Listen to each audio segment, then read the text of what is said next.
Goldman Sachs ने एक बहुत ही बड़ी वार्निंग दे दी है इंडियन इक्विटी में, इंडियन इंडेक्स में।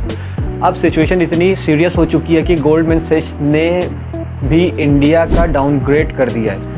उन्होंने निफ्टी का जो टारगेट था 29,300 से घटाकर 25,900 कर दिया है और इंडिया को ओवरवेटेज में डाल दिया, एक ओवर वैल्यूएशन में डाल दिया और यहाँ का एक टारगेट कम कर दिया। बहुत बड़ी बात है ये इंडियन मार्केट के लिए। अब इंडिया में रिटर्न के हिसाब से रिस्क ज़्यादा है, मतलब जो फॉरेन इन्वेस्टर्स सोच रहे थे कि इतना यहाँ पे ज़्यादा रिटर्न मिलता है, तो उसमें अब रिस्क भी बहुत ज़्यादा बढ़ गया उनकी नज़रों में।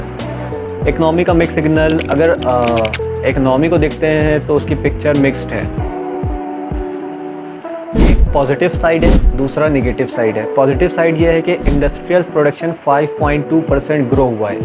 मनी कंट्रोल की रिपोर्ट है, उसमें 5.2% की ग्रोथ दिखाई।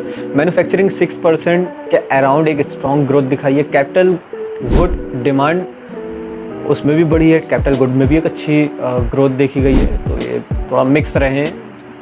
अब नेगेटिव साइड क्या है, कंज्यूमर डिमांड वीक हुई है। ऑयल की वजह से इंपोर्ट बिल, इन्फ्लेशन का रिस्क बढ़ गया, इंपोर्ट बिल बढ़ जाएगा, इन्फ्लेशन बढ़ जाएगा, महंगाई हो जाएगी, रुपी वीक हो जाएगा। रुपी लमसम जैसे कि अगर हम लोग देखें तो 95.50 के अराउंड रुपी आज गया था, काफ़ी बड़ी गिरावट आई थी। और आरबीआई का बहुत रिस्क हो जाएगा कि आरबीआई रेट हाई रखेगा। ये मिक्स सिग्नल है, मार्केट क्लियर डायरेक्शन में नहीं जा रहा है, एकदम भी कंफ्यूज है मार्केट खुद।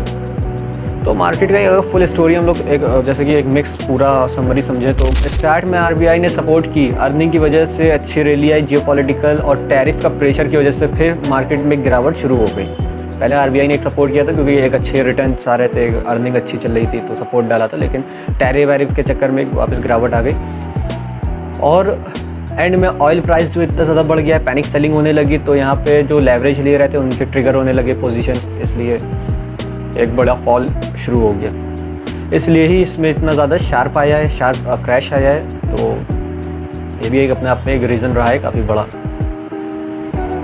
अब सबसे बड़ा सवाल ये है आगे क्या होगा। जब तक प्राइस इसी रेंज बाउंड में दौड़ेगा, इसी $110 के आसपास अगर रहा, तो एफआईआई अपना पैसा लगातार निकालते ही रहेंगे, मतलब एक बड़ी रकम निकालते रहेंगे और जियोपॉलिटिकल टेंशन की वजह से मार्केट में वॉलेटिलिटी बनी रहेगी।